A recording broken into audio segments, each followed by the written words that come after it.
상대에게 스포트라이트를 비춰라. 얼마 전 이른바 잘나가는 사람들로 성황을 이룬 파티에 참석한 바 있다. 참석자들은 하나같이 매력적인 삶을 살고 있는 것처럼 느껴졌다. 시간이 흐른 후 나는 함께 그 파티에 참석했던 친구 다이안을 만나 그날의 소회를 나눴다. 다이안, 그날 정말 즐거웠어. 그치? 내 기억으론 그때 너 혹시 어떤 남자와의 대화에 푹 빠져있지 않았니? 맞아. 댄 스미스라는 남자였어. 무슨 일을 하는 사람이니? 잘 몰라. 어디에 사는데? 그것도 잘 몰라. 그렇다면 그 사람이 어떤 것에 관심을 갖고 있었니? 생각해보니 댄의 관심사에 대해서도 정말 아는 게 없네. 다이안, 댄과 무슨 대화를 나눈 거니? 그냥 내 얘기만 계속 한 것 같아. 다이안은 댄에게 푹 빠졌음에도 불구하고 댄에 대해 정작 아는 게 없었다. 그러던 어느 날 나는 어떤 비즈니스맨 모임에서 정말 우연히 댄을 만나는 기쁨을 누렸다. 짓궂은 호기심이 발동한 나는 댄에게 상세한 것들을 끈질기게 캐물었다. 그는 파리에 살고 있었다. 프랑스 남부 해안에 집 한 채가 있었고 알프스 산맥에도 별장 하나를 갖고 있었다. 그는 고대 이집트 문화에 조예가 깊었으며 행글라이더와 스쿠버 다이버에 미쳐 있었다. 그런데도 그는 다이안에게 자기 자신에 대해서는 거의 말을 하지 않았다. 다이안은 당신을 무척 좋아했어요. 하지만 그녀는 당신에 대해 아는 게 별로 없더군요. 저는 사람을 만날 때 그의 삶에 대해 주로 물어보면서 많은 것을 얻습니다. 항상 스포트라이트를 상대에게 돌리려고 애쓰죠. 비즈니스맨으로 성공하기 위해 체득한 오랜 습관입니다. 자신감 넘치는 사람들은 대체로 댄과 같이 행동한다. 어떤 자리에서든 늘 상대를 앞에 세우려고 노력한다. 이를 통해 상대를 사로잡는다. 세계적인 컨설턴트이자 내 절친한 동료 브라이언 트레이시는 마케팅 업무에 종사하는 사람들에게 다음과 같이 강조한다. 고객에게 당신의 제품을 팔고 싶습니까? 그렇다면 당신의 제품을 빛나게 해서는 안 됩니다. 언제 어디서나 당신의 고객이 빛날 수 있는 방법을 모색해야 합니다. 누군가를 만날 때는 회전하는 커다란 스포트라이트가 당신과 그 사람 사이에 있다고 상상하라. 당신이 말을 할 때 스포트라이트는 당신을 빛내고 있다. 그 사람이 말을 할 때는 스포트라이트가 그를 빛내고 있다. 누구나 스포트라이트를 받고 싶어 한다. 따라서 당신이 스포트라이트에서 멀어지면 멀어질수록 상대는 당신을 흥미롭고 각별하게 여기게 될 것이다.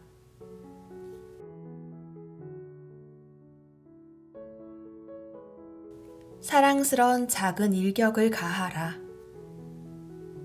작은 일격이란 가장 간단하고 신속한 칭찬을 말한다. 사무실에서 동료들에게 작은 일격을 마음대로 가해보라. 존, 멋지게 해냈어. 교토, 정말 잘했어. 빌리, 그래 좋아. 이 같은 사랑스런 작은 일격을 자주 사용하는 친구가 있다. 자신이 좋아하는 어떤 일을 내가 하면 그는 레일 정말 괜찮은데? 라고 감탄해준다. 당신이 좋아하는 사람의 성과에 대해서도 작은 일격을 가해보라. 배우자가 맛있는 식사를 내오면 와, 내 인생에서 당신 음식 솜씨를 따라갈 사람은 아마 없을걸? 이라고 탄성을 질러라. 함께 외출하기 직전 배우자에게 와, 당신 정말 멋진데? 라고 말하라. 장거리를 운전한 다음에는 정말 대단해. 상당히 피곤했을 텐데. 라고 말하라. 자녀들에게는 방을 청소하다니 정말 대단하구나. 라고 말하라. 리더스 다이제스트에서 잘못된 행동을 자주 하는 어린 소녀를 다룬 감동적인 기사를 읽은 적이 있다. 소녀의 엄마는 계속해서 아이를 야단칠 수밖에 없었다. 그러던 어느 날 소녀가 이상하게도 특별히 좋은 행동을 했고 야단 맞을 일을 전혀 하지 않았다. 그날 밤 침대에 아이를 누인 다음에 아래로 내려갔어요. 그런데 숨죽인 울음소리가 들렸어요. 곧바로 달려갔죠. 아이가 머리를 베개에 묻은 채 흐느끼고 있었어요. 흐느끼면서 아이는 "엄마, 오늘은 예쁜 아이가 아니에요?" 라고 말하더군요. 아이의 울음은 그녀의 가슴을 날카롭게 파고들었다.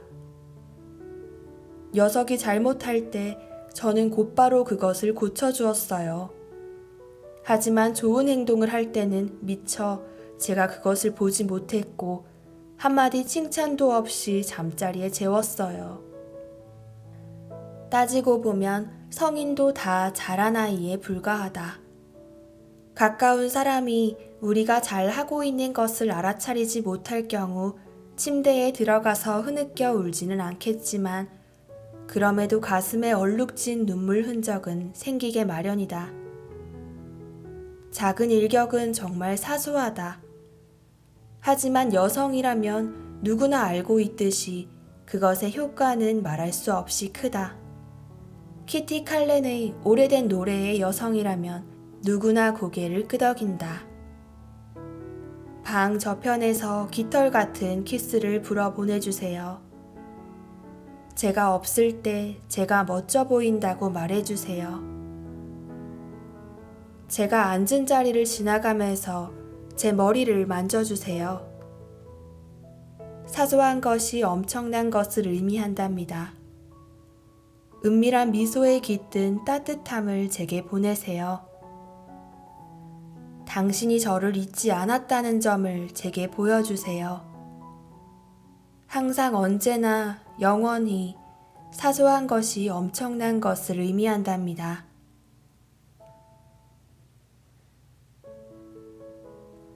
칭찬을 잘 받는 기술도 중요하다.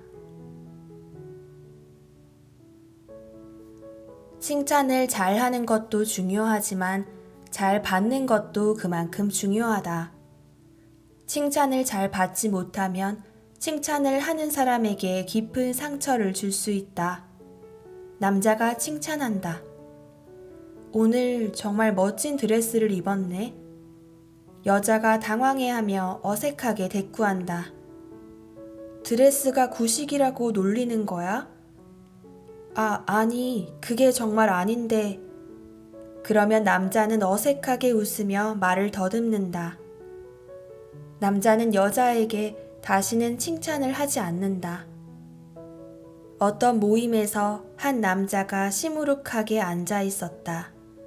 나는 그에게 다가가 그 이유를 물었다. 저 여자분께 눈이 아름답다고 말했어요. 그랬더니 그분이 저를 빤히 쳐다보면서 남자들은 다 장님이라니까요. 라고 하시더군요. 물론 제 칭찬에 낯이 간지러워 그러셨는지 몰라도 어쨌든 맥이 빠지더군요. 칭찬을 받는 순간 많은 사람들이 반문하거나 당황한 채 조그만 목소리로 고맙습니다 라고 말한다. 설상가상으로 이들은 실제는 그렇지 않아요. 아무튼 고맙습니다 라고 약간 항의조로 응답하기까지 한다. 뭐 단지 운이 좋은걸요? 라고 가볍게 받아치는 사람도 있다. 이렇게 반응하면 당신은 칭찬한 사람을 매우 부당하게 만들 뿐 아니라 심지어 모욕하는 것이다. 프랑스 사람들은 칭찬을 받으면 곧바로 정말 친절하시군요 라고 말하며 환한 미소를 짓는다. 칭찬을 주고받는 건 부메랑을 던지는 것과도 같다. 부메랑을 던지면 공중에서 거의 180도 빗나간 다음에 치솟고는 던진 사람의 발 앞에 와서 떨어진다. 이처럼 누군가가 당신에게 칭찬을 하면 좋은 감정이 칭찬을 한 사람에게 돌아가도록 그냥 둬라. 그냥 고맙습니다 라고 말하지 마라. 별것 아닌데요 라고도 말하지 마라. 상대가 당신이 감사한다는 사실을 알도록 이들의 칭찬에 대해 다시 이들을 칭찬할 방법을 강구하라. 몇 가지 사례는 다음과 같다.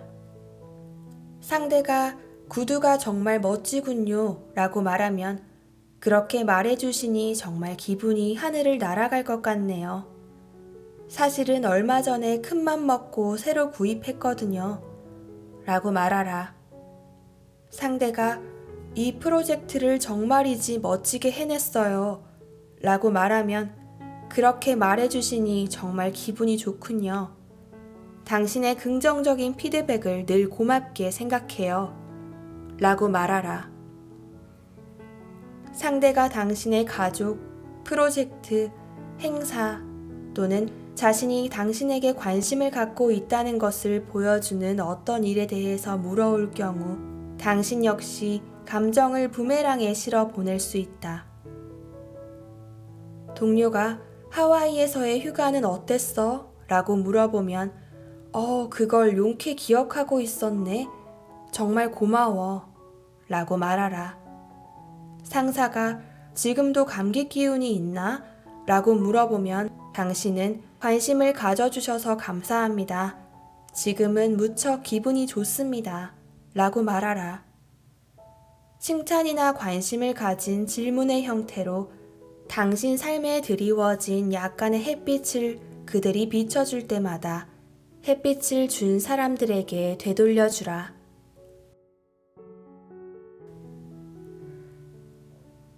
상대의 탱크를 깨끗이 비워라. 언젠가 나는 어이없는 불행을 겪은 적이 있다. 어느 날 밤 뉴욕 시내를 걸어가던 나는 한적한 길에 주차된 차 문을 따고 몰래 들어가려는 사람을 목격했다. 그 순간 나는 나도 모르게 그러지 말라고 외쳤다. 도망치는 것에 만족하기보다는 강도가 되는 것에 만족하기로 맘먹은 억센 사내는 복수를 하기로 결정했는지 쏜살같이 내게로 달려와서는 시멘트 보도블록으로 나를 밀쳐버렸다. 나는 두개골이 깨지는 부상을 입었다.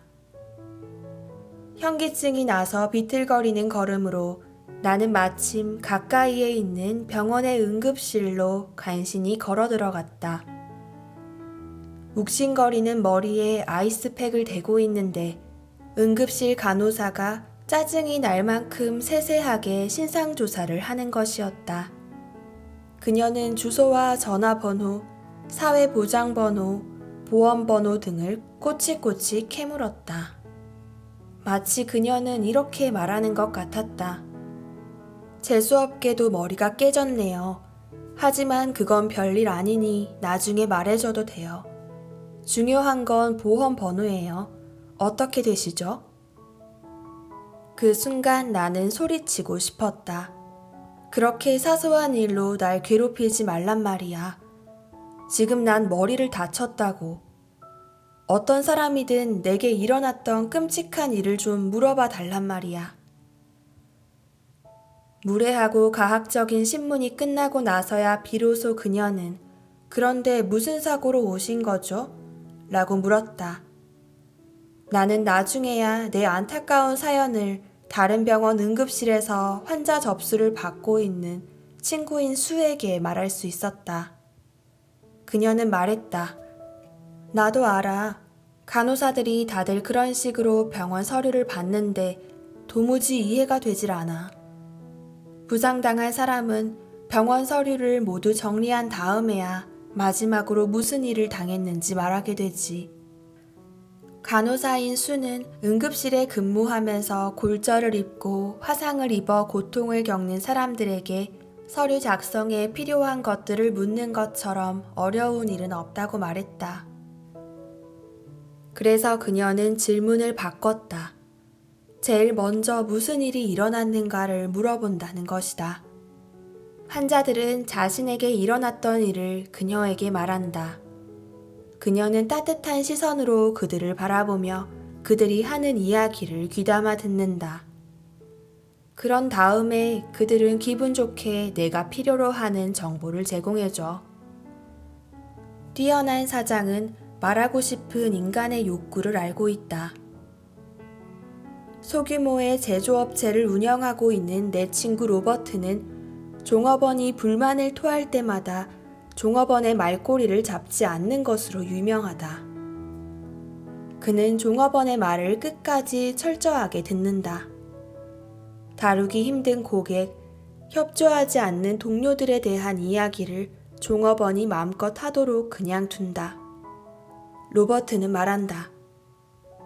그가 가슴에 있는 모든 것을 말한 다음에는 좀 더 사실에 대한 명확한 정보를 얻게 되지. 주유소에서 일하는 친구들은 탱크에 기름이 꽉 차 있을 경우 기름을 넣을 수 없다는 사실을 알고 있다. 주유통이 꽉 찼는데도 강제로 기름을 넣으려 한다면 기름은 바닥으로 흘러내리고 만다. 이와 마찬가지로 사람의 뇌는 자신의 여러 가지 생각, 걱정거리, 열정으로 가득 차 있다. 당신의 아이디어를 자기 아이디어로 가득 차 있는 상대의 뇌에 집어넣으려 하면 당신은 결국 오염된 혼합체가 엎질러지는 것을 보게 될 뿐이다. 당신의 엄청난 아이디어를 상대의 탱크에 넣으려면 먼저 상대의 탱크를 완전히 비워라. 감정적으로 문제가 있는 점을 논의할 때는 당신이 말을 시작하기 전에 상대가 하고 싶은 말을 완전히 끝내도록 하라. 상대의 말을 가로막고 끼어들어야 할 경우에는 10가지 수를 세라. 이는 영원처럼 길게 느껴질 수도 있겠지만 상대가 하고 싶은 말을 모두 하도록 하는 것처럼 당신의 말을 그가 쉽게 이해하게 하는 데 있어 뛰어난 방법은 없다.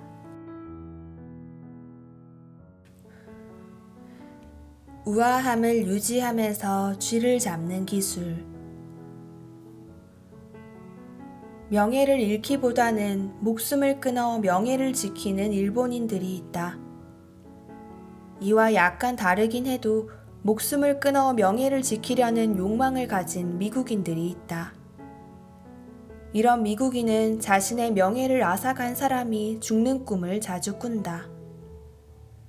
왜 적을 만드는가?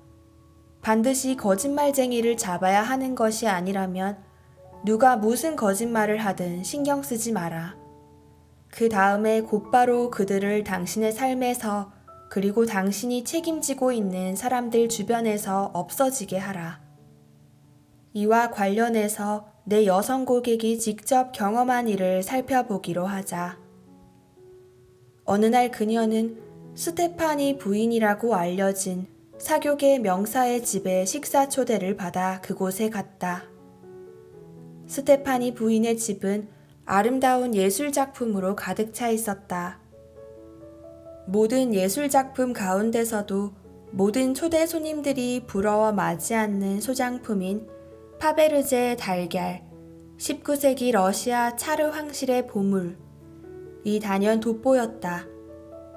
그녀는 멋진 샴페인과 식사를 끝내고 몇몇 초대 손님과 함께 잡담을 하며 문을 빠져나가고 있었다. 바로 그때 스테파니 부인이 그녀와 동시에 현관을 나서고 있는 한 여성에게 슬쩍 다가왔다. 제가 소장한 파베르제 달걀에 찬사를 보내주셔서 정말 기분이 좋습니다. 그러고는 그녀의 밍크코트 주머니에 손을 슬쩍 집어넣더니 매우 값진 달걀 하나를 꺼냈다. 햇빛이 닿는 데서 이를 보고 싶지 않으셨나요? 이리 와서 같이 보죠. 이 달걀은 밝은 빛을 아름답게 반사시키거든요. 밍크코트를 입은 도둑은 침을 꿀꺽 삼키고는 아무 일도 없었다는 듯 스테파니 부인에게 다가갔다. 그러고는 자신이 잡히는 장면을 목격한 사람이 있는가를 보기 위해 슬쩍 주위를 살폈다.